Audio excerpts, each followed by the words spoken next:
Hello and welcome back.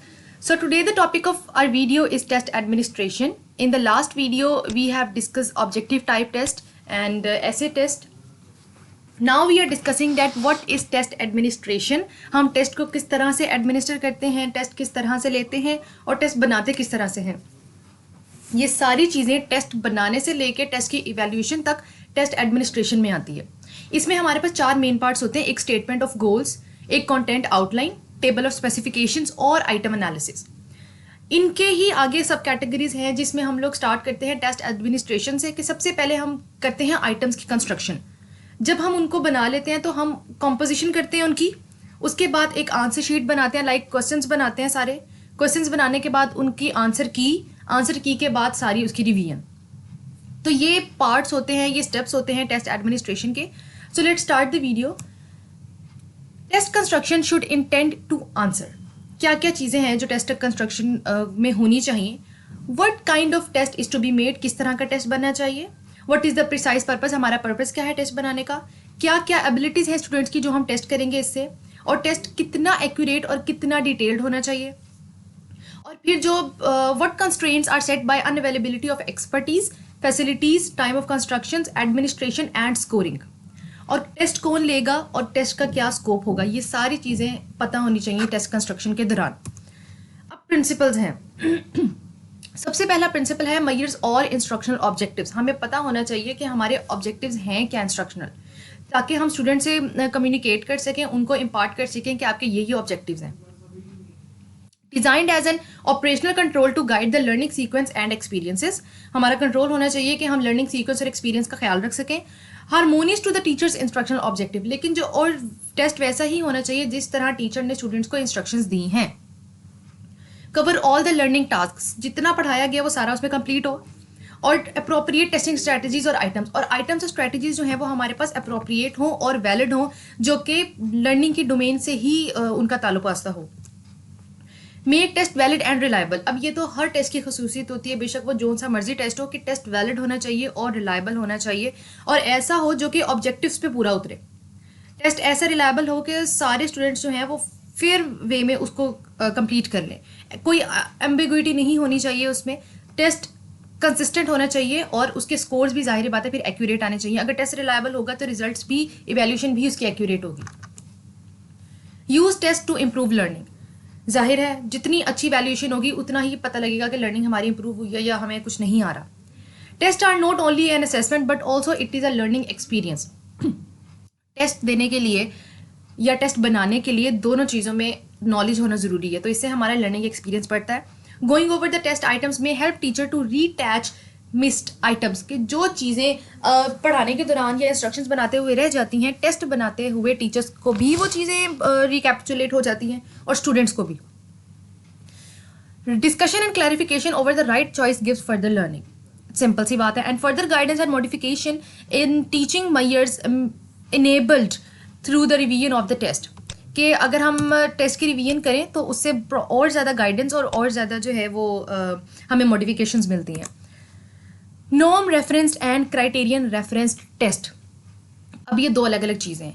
एक abstract level है और दूसरी कंक्रीट लेवल है. नॉर्म रेफरेंस वो टाइप है जिसमें higher and abstract level of cognitive dimension शामिल होती है. यानी कि नॉर्म रेफरेंस टेस्ट में हम मेंटल एबिलिटीज़ को, मेंटल कैपेबिलिटीज़ को नोटिस करते हैं. उनका टेस्ट होता है जो कि एब्स्ट्रैक्ट है. जाहिर है थिंकिंग हमारी एब्स्ट्रैक्ट है, तो abstract level of cognitive domain में हम इसको डिस्कस करते हैं. जबकि क्राइटेरियन रेफरेंस में हम स्कोरिंग लेवल को या लोअर लेवल्स को, जिसमें नॉलेज और कॉम्प्रीहेंशन आती हैं, उसको करते हैं. और इसको हम कंक्रीट लेवल ऑफ लर्निंग कहते हैं, क्योंकि scoring is a kind of concrete thing. अब हम बात करते हैं प्लानिंग ऑफ अ टेस्ट कि एक टेस्ट प्लान कैसे करते हैं. सबसे पहले उसके लर्निंग ऑब्जेक्टिव को आउटलाइन कर लेते हैं और देखते हैं कि हमारे क्या क्या मेजर कॉन्सेप्ट हैं जो कि हमने टेस्ट में कवर करने हैं. टेस्ट हमेशा ऑब्जेक्टिव्स और जो सिलेबस होता है उसका रिप्रेजेंटेटिव होता है. जाहिर है जो सिलेबस होता है उसी में से ही टेस्ट आता है. और मेजर स्टूडेंट्स की कंप्लेंट क्या होती है कि test don't fairly cover the trial that was suppose to be canvassed on the test. काफ़ी स्टूडेंट्स ये कंप्लेन करते हैं कि वो था ही नहीं, वो हमें बताया ही नहीं गया जो टेस्ट में आ गया. तो ये चीज़ें थोड़ी सी इशू करती हैं, तो इस चीज़ों का ख्याल रखना चाहिए. And create a test blueprint, यानी एक प्री टेस्ट टाइप एक करवा लेना चाहिए कि पता हो कि आगे ये ऑब्जेक्टिव्स हैं जो हमने क्लियर करने हैं. Create questions based on blueprints, और जो चीज़ें आपको बताई हुई हैं उसी के ऊपर ही आप क्वेश्चंस बनाओ. For each check on the blueprint, 3 to 4 alternate questions on the same idea objective should be made. हम जो क्वेश्चंस हैं उनको एक ही तरह के क्वेश्चंस रखें, और जो सिमिलर क्वेश्चंस होंगे, एक तरह के क्वेश्चन से मुराद मेरा ऊपर था कि जिनका पैटर्न सेम होगा हम वैसे क्वेश्चंस दें, लेकिन वो क्वेश्चन जो सिमिलर हैं हर लिहाज से उनको एलिमिनेट कर दिया जाए, दो एक तरह के क्वेश्चंस ना दिए जाएं. बार बार उन जो क्वेश्चंस हैं उनको स्टूडेंट के पॉइंट ऑफ व्यू से रीड किया जाए कि क्या स्टूडेंट इसको कर सकेगा, और क्वेश्चंस को लॉजिकली दिया जाए, और फिर टीचर खुद देखे कि क्या स्टूडेंट्स का लेवल इतना है कि वो इन क्वेश्चंस को सॉल्व कर सकें, और एंड पे फिर उनका एनालिसिस किया जाए कि मैंने जो ये टेस्ट आइटम्स बनाए हैं उनको स्टूडेंट्स कैसे अटेम्प्ट करेंगे और उनका क्या एनालिसिस निकल सकता है. अब हमारे पास आते हैं प्रोसेस ऑफ टेस्ट इंस्ट्रक्शंस. सबसे पहले है प्रिलिमिनरी कंसिडरेशंस, यानी कि जो टेस्ट से पहले की चीज़ें होती हैं वो. Specify test purposes and describe the domain of content और बिहेवियर ऑफ द इंटरेस्ट. सबसे पहले सिंपल सी बात है कि टेस्ट पर्पस को स्पेसिफाई कर दो कि हमने इस डोमेन से, इस कंटेंट से उठा के टेस्ट देना. Specify the group of examinees, यानी कि हमें ये पता हो कि पेपर देना किसने है. And determine the time and financial resources available for constructing and validating the test. Identify and select qualified staff members. Specify the initial estimate length of the test, time in developing, validating and completion by the students. यानी कि इसमें हम time का ख्याल रखें, हम इसमें staff members का देखें कि वो कौन कौन से होंगे जिन्होंने पेपर देना है, एग्जामिनीज जो हैं हमारे या एग्जामिनर्स भी हैं उनका देख लिया जाए कि क्या उनका बैकग्राउंड है, क्या सोशो इकोनॉमिक फैक्टर्स हैं, ये सारी चीज़ें हम देख लें. सेकेंड हमारे पास इसका प्रोसेस है review of the content, domain और बिहेवियर्स, यानी कि हम एक रिवीजन कर लें कि क्या ये जो हमने चीज़ें बनाई हैं वो कंप्लीट स्टैंडर्ड पे उतरती हैं, वो कंप्लीट ऑब्जेक्टिव्स पे आती हैं, और फिर जो फाइनल ग्रुप होगा ऑब्जेक्टिव का हम उसको कंटेंट को फाइनलाइज कर लें. और फिर आइटम स्पेसिफिकेशन की मींस एक एक ऑब्जेक्टिव को रिव्यू किया जाए कि वो कंप्लीट हो, वो क्लियर हो, वो एक्यूरेट हो और वो प्रैक्टिकल हो. तीसरा स्टेप है आइटम और task writing and preparation of scoring rubrics. अब वो कहता है कि आप इतने आइटम्स बना दो या इतने टास्क बना दो जो कि मींस फील्ड टेस्टिंग के लिए आपको पता हो कि आपने ये एक ड्राफ्ट बना दिया. एंड कैरी आउट आइटम्स या task editing and review scoring rubric. Assessment of content validity. Identify a pool of जजेस and measurement specialities and review the test items and task to determine their match to the objectives, their representativeness and freedom for stereotyping and potential biases. वो कहते हैं कि आप test items को एक दफ़ा देख लो और उसको डिटर्मिन कर लो अपने ऑब्जेक्टिव्स के साथ कि क्या वो ठीक है. ऐसा तो नहीं है कि वो एक ट्रेडिशन जो चला आ रहा है कि क्रैम करके पेपर देना है, ऐसा तो नहीं होगा, या फिर ऐसा तो नहीं होगा कि टीचर बाइस हो के उसके मार्क्स दे दे. यानी कि हम एक फेयर पेपर बनाए ताकि उसकी मार्किंग भी फेयर हो. And review the test items and task to determine their technical adequacy. यहाँ भी ऊपर रूब्रिक्स का वर्ड यूज़ हुआ है. रूब्रिक्स का मतलब होता है या तो किसी डॉक्यूमेंट की हेडिंग, ये खैर इसका अलग मीनिंग है, लेकिन यहाँ पर इसका मतलब है एक सेट ऑफ इंस्ट्रक्शंस, यानी कि जो इंस्ट्रक्शंस देनी है उनका जो एक कंप्लीट सेट है, उनकी लिस्ट है, दैट इज रूब्रिक्स. अगला स्टेप है revision of the test task या आइटम्स, कि हम उन सारी आइटम्स को एक दफ़ा रिवाइज कर लें. And field test administration. Field test administration का मतलब है कि हम उस सारी टेस्ट आइटम्स को या सारी जो फील्ड टेस्टिंग हमने करनी है उसके लिए हम सारा डाटा ऑर्गेनाइज कर लें कि हमें पता हो कि हमने क्या क्या क्वेश्चंस दिए हुए हैं, कौन सा ग्रुप हमने जो है वो चूज़ किया हुआ है, और कहाँ किस कंटेंट को हमने जहन में रखते हुए रिवीजन की थी, या किस कंटेंट को जहन में रखते हुए हमने टास्क राइट किए थे. So conduct item analysis and item bias studies if statistical thinking और equating of forms is needed. ठीक है, तो ये जो यहाँ पर लिखा हुआ है 4B एंड 4C, यहाँ पर 4B और 4C का मतलब ऊपर फोर्थ पॉइंट के पार्ट्स हैं, लाइक दिस. 4B का मतलब ये वाला पार्ट एंड 4C का मतलब ये वाला part. Next step is revision to the test item task. ये सेम चीज़ है कि हम रिवीजन करेंगे, जो चीज़ें ख़राब होंगी या जो चीज़ें हमें पता लगेगा कि ये नहीं ठीक, उसको हम डिलीट कर देंगे. अगला है टेस्ट असेंबली. टेस्ट असेंबली में हम क्या करते हैं, सारी की सारी चीज़ें मैनेज करते हैं कि क्या टेस्ट की लेंथ देखते हैं, हम उसकी नंबर ऑफ फॉर्म्स देखते हैं कि कितने चाहिए होंगे रिस्पॉन्स के लिए, कितने उसके आइटम हैं और कितने टाइम में वो कंप्लीट होंगे ऑब्जेक्टिव के लिहाज से. तो ये सारी चीज़ें जो है ये हम टेस्ट असेंबली में चेक करते हैं. फिर उसके बाद हम बताते हैं कि टेस्ट की क्या डायरेक्शंस होंगी, प्रैक्टिस क्वेश्चंस क्या होंगे, test booklet layout, scoring keys, answer sheet, ये सारी चीज़ें जो कि एग्जाम टाइम में रिक्वायर्ड होती हैं या एग्जाम से पहले पेपर बनाने में, पेपर करने तक रिक्वायर्ड होती हैं, वो सारी चीज़ें हम टेस्ट असेंबली में देखेंगे। Next we have selection of performance standard. अब एक स्टैंडर्ड रखना है कि हमें पता लग जाए कि स्टूडेंट्स की जो स्टैंडर्ड्स हैं परफॉर्मेंस के वो यहाँ लाई करेंगे, और ये टेस्ट पर्पस के थ्रू ही, यानी टेस्ट पर्पस के लिए ही अकॉम्प्लिश होने चाहिए। Performance standards are needed to accomplish the test purpose and determine the perform standard. Initiate and document the performance standard and identify the alternative test score interpretations for examinees requiring alternative administration of other modalities. बहुत simple सी बात है कि इसमें हम performance standards को select कर लेते हैं। अगला है पायलट टेस्ट, यानी कि एक रिवीजन टाइप टेस्ट होगा कि फाइनल रिवीजन हमें पता लगे कि जो टेस्ट हमने बनाया अवेलेबल डाटा के अकॉर्डिंग वो कैसा है, वो रिलायबल है, वो वैलिड है।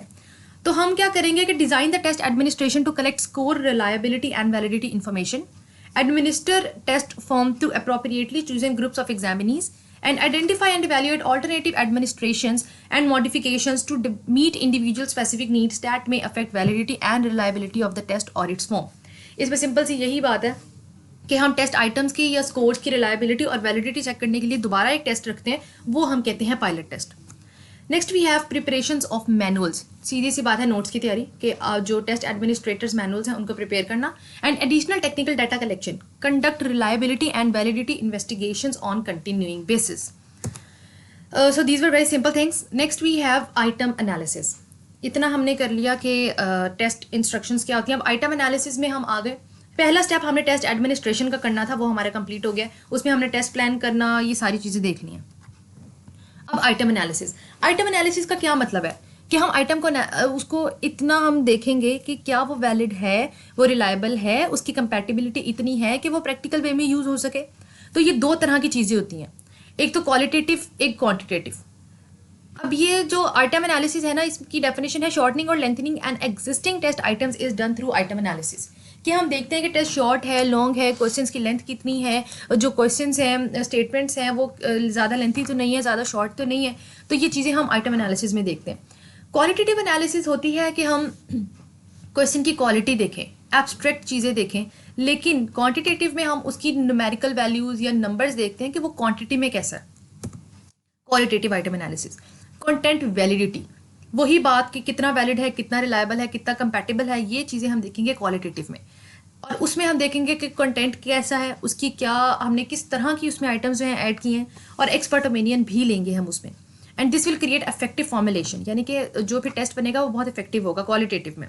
क्वांटिटेटिव में हम देखेंगे कि आइटम कितना डिफिकल्ट है। एक क्वेश्चन हमने बनाया है, वो उसकी लेंथ में कैसा है, वो ज़्यादा डिफिकल्ट है, कम डिफिकल्ट है, ये चीज़ें देखेंगे।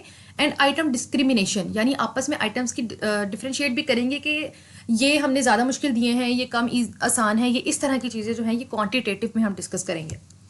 Next we have test administration procedures. हम स्टेप बाय स्टेप इसको देख रहे हैं। अब टेस्ट एडमिनिस्ट्रेशन में भी आगे स्टेप्स आते हैं कि टेस्ट से पहले क्या होता है, जब पेपर डिस्ट्रीब्यूट कर दिए तब क्या होगा, ड्यूरिंग द टेस्ट क्या होगा, और टेस्ट के बाद। ये सारी चीज़ें हम टेस्ट एडमिनिस्ट्रेशन प्रोसीजर्स में देखते हैं। A teacher test administration procedures can have great impact on students test performance. ये सारे मैंने स्टेप्स बता दिया, अभी इनको बारी बारी देखते हैं। बिफोर टेस्ट, टेस्ट से पहले सारी चीज़ें चेक करनी पड़ती हैं कि हम देखेंगे क्या क्या चीज़ें हैं जो स्टूडेंट को हेल्प करेंगी। टेस्ट मटेरियल्स की को किस तरह से लेकर आना है, रिसीव कैसे करना है, और फिर इनको देना किस तरह से है। टेस्ट मटेरियल सारे चेक कर लेने हैं। टेस्टिंग रूम देख लेना है कि जहाँ पे हम टेस्ट कर रहे हैं वो रूम कैसा है। सिटिंग अरेंजमेंट सारी देखनी है। Furniture, light, clock. काफ़ी स्टूडेंट्स ऐसे होते हैं, जैसे हमारे लाहौर बोर्ड में कहना तो नहीं चाहिए, लेकिन इट्स वेरी सैड कि काफ़ी गवर्नमेंट स्कूल्स या गवर्नमेंट कॉलेजेस में ऊपर फ़ैन नहीं होता, और गर्मियों में अगर पेपर हो तो पेपर नहीं होता बैठ के। तो ये चीज़ें टेस्ट से पहले देख लेनी चाहिए कि क्या स्टूडेंट को कोई इशू तो नहीं आएगा। फिर टेस्ट के दिन क्या होता है, on the day of the test हमें सबसे पहले मटेरियल देखना पड़ता है कि जो हमने पेपर देना है वो हमारा मटेरियल कंप्लीट है, जो रिक्वायरमेंट्स थी वो हमने पूरी की हैं, कहीं पे मिस प्रिंटिंग तो नहीं है, ऐसा तो नहीं है कोई इररेलेवेंट क्वेश्चन हो जाए।